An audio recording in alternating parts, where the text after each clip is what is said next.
एक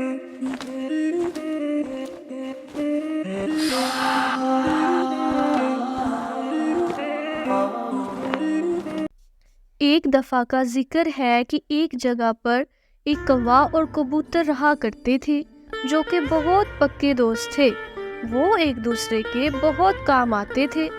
एक दिन कबूतर ने कौवे से कहा, कव्वे भाई, आजकल काम बहुत ज्यादा हो गया है यार।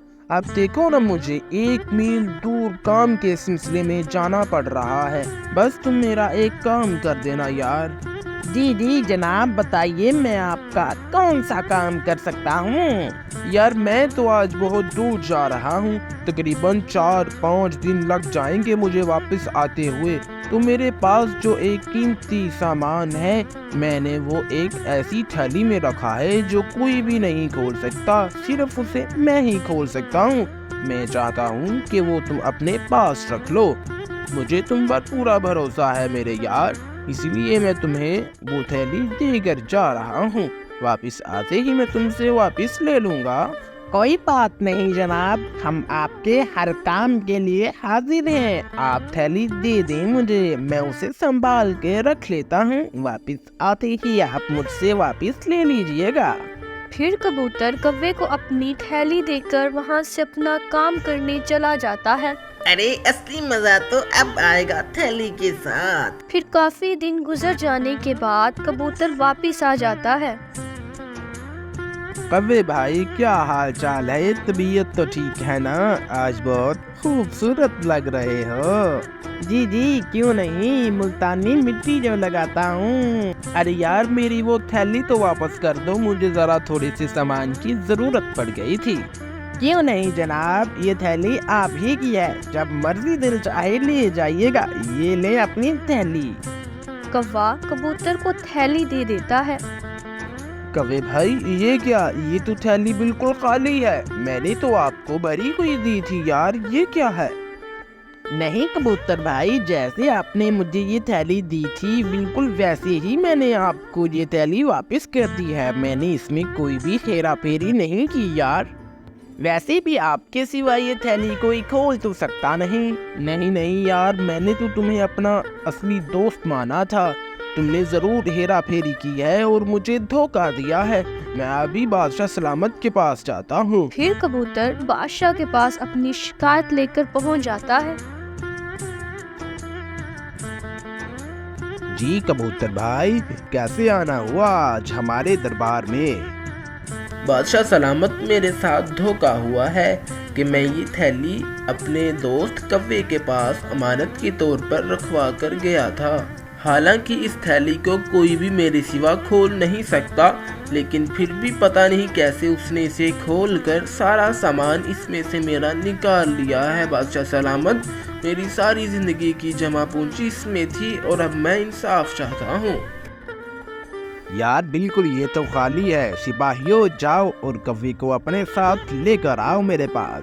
फिर बादशाह अपने सिपाही को कौवे को दरबार में हाजिर करने का कहता है। थोड़ी ही देर बाद कौवा भी पहुंच जाता है।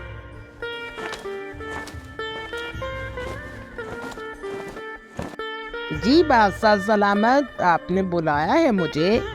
कबूतर की थैली तुम्हारे पास थी क्या? तुमने इसमें से कोई चीज निकाली है? नहीं बादशाह सलामत, मैं तो इसे खोल ही नहीं सकता। कबूतर के सिवा तो ये कोई खोल ही नहीं सकता, तो मैं इसके अंदर से सामान कैसे निकाल सकता हूँ बादशाह सलामत? तुम दोनों आज से 3 दिन बाद मेरे पास आना, फिर मैं कोई फैसला सुनाऊंगा। अब तुम लोग जाओ। जी बादशाह सलामत, आज हम चले जाते हैं और 3 दिन बाद हम आ जाएंगे। ये थैली तो कबूतर के सिवा कोई खोल ही नहीं सकता था, फिर इसमें से सामान कैसे निकल गया? क्या करूं? चलो ये काम करके देखता हूँ। चलो अब तुम दोनों छुट्टी कर लो। जी बादशाह सलामत, हम जा रहे हैं। अरे अब अपने पसंदीदा कलीन का भी इम्तिहान लेना पड़ेगा मुझे। बादशाह अपना पसंदीदा कलीन फाड़ देता है। चलो देखती हैं अब क्या बनता है इसका। अगले दिन जब सिपाही काम पर वापस आते हैं तो वो देखते हैं कि अरे इस कालीन को किसने फाड़ दिया है? बादशाह सलामत तो हमें जिंदा ही गाड़ देंगे। तुम यहीं रुको, मैं बादशाह सलामत के दरबार में वापस आने से पहले इस कालीन का कोई हल करवाता हूँ। एक सिपाही जल्दी से इस फटे हुए कलीन का कोई हल ढूंढने चला जाता है। इसका हल सिपाही बाजार में कुछ लोगों से पूछता है।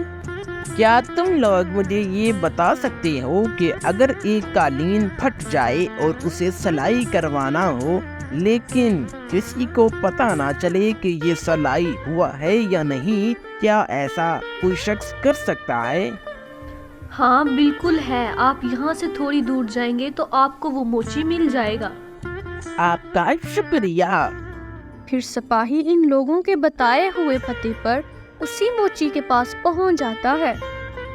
क्या तुम ही हो वो मोची जो कोई भी चीज सिलाई कर सकता है, और वो भी ऐसे कि किसी को पता भी न लगे कि यहाँ से सिलाई हुई है? जी बिल्कुल सही पकड़े हैं आप। चलो फिर मेरे साथ आज बादशाह का कालीन सिलाई करो। और फिर सिपाही जल्दी से मोची को साथ लेकर कलीन के पास आ जाता है।